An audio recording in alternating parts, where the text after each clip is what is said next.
بزن بیرون. پس خنده شلیک تمام درد و غمو به بیرونه. فقط بریزید وسط که ما آخرش جارو بزنیم آتش بالا. اوکی؟ آماده ای؟ ممتد طولانی. 3 2 1.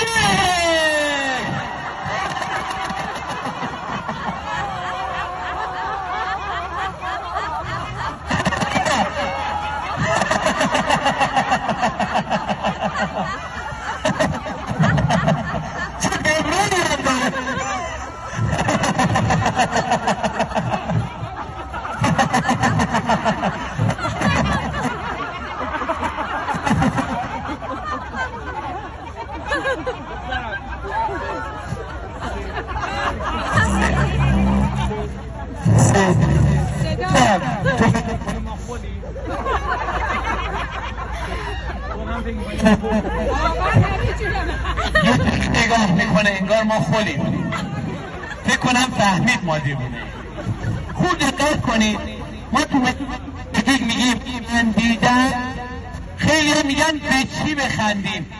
سوال درست اینه تنها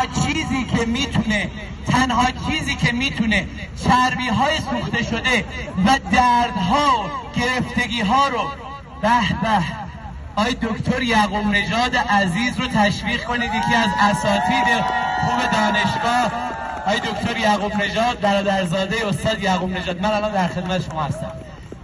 بریم پارت آخر رو. میخوام حسابی برون ریزی داشته باشید. آماده ای؟ 3 2 1.